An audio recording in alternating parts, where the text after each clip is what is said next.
Good vibes to all the great listeners out there. This is Brother Push, and I'm wanting to have a conversation about oaths. You know, the oaths that people make. How many of these oaths do people make, in their lifetimes? And with oaths, I kind of look at it as it's a promise.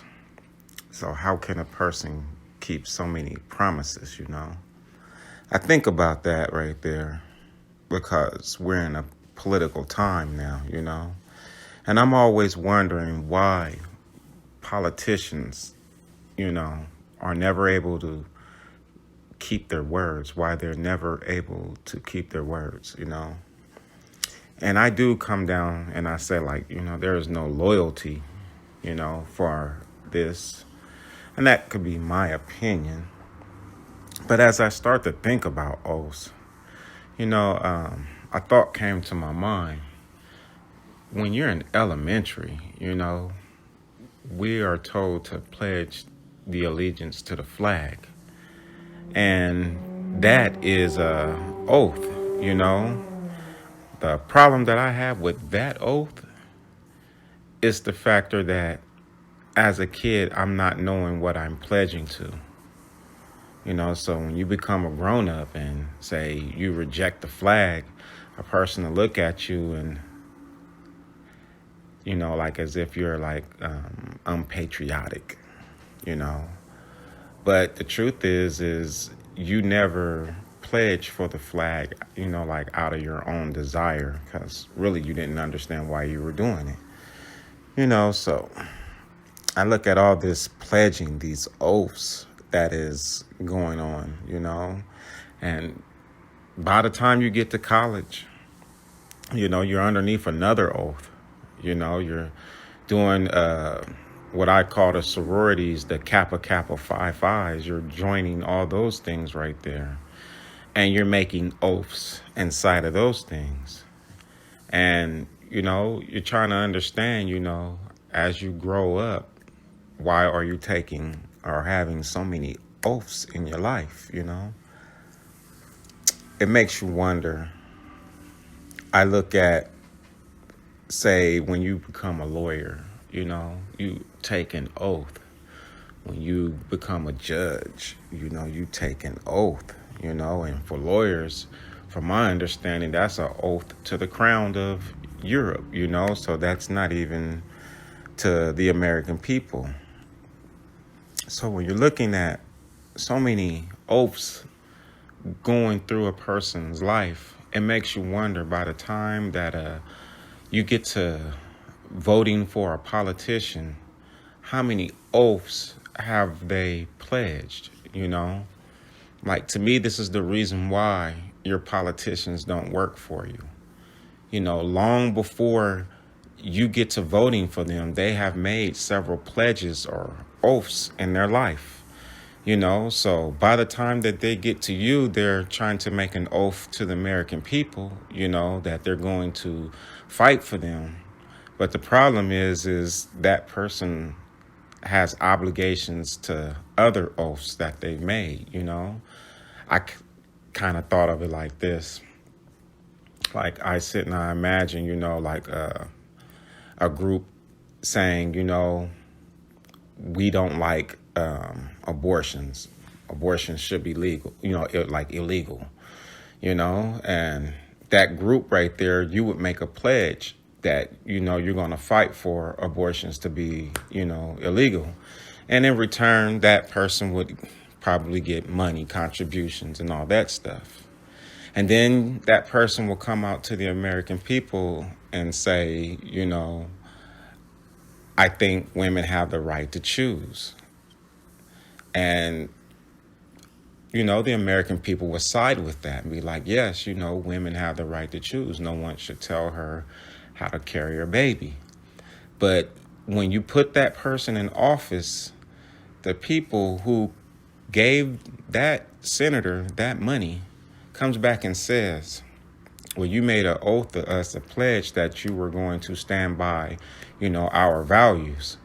And that person sits and thinks about that, and then they're forced to honor it. So then how could they, back you? How could they honor you and the pledge that they said to you? Because they have so many oaths that they're under. I don't think a politician can serve the American people, because there's too many oaths. You owe too many people. There's too many promises that a politician has made.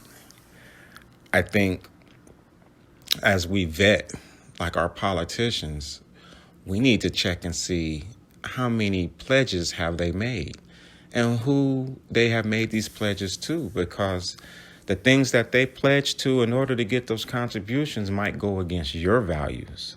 And then that would make that person who's running for office maybe not a good person to choose. But we're not looking at that. We vote with our heart, instead of vetting a person. And when I say you vet a person, you have to look all the way down to who they have pledged to. I feel like a senator should have no more than a AARP card. When you're pledging to the American people, you should not have no promises to no other entity. It should be solely to us, like you work for us. This is one of those things where they say, you can't serve, two masters. You have to figure out which one, you're going to serve. So these politicians, I don't feel like they can help us properly because they owe secret societies, they owe other institutions. And it gets real deep because when you look at, say, your president or even the people in office, if it's true, like people join the trilateral communion and all that right there, the Bilderberg thing, these are things that talk about world depopulation. And do you really want your senator making oaths to things that talk about depopulating the world, So this senator or the senators we have will say anything far as I'm concerned because they've already made their pledge. And the last pledge is to us, and by the time that they get to us, they're not going to be able to fulfill anything, This is why politics don't work. It's because as a politician, you can't serve two masters. You have to serve one or the other. And to serve the American people, you can't be a part of no sorority. You can't be a part of Greek life. You can't be a part of anything. You can't be a Mason. You can't be any of these things. You have to be clear in your conscience to where you don't owe no promises other than the American people. When you're free like that, a senator can take care of their community. They can take care of their constituents. But when you have promises, the moment you get ready as a senator to go and do something that you think is right, someone's going to tell you, you owe us this promise, So there's a problem with oaths. We need senators who have not made any pledges. And if they have, they need to denounce them by the time that they're sitting in front of us to vote for, because those pledges are done in the dark. They're not public pledges.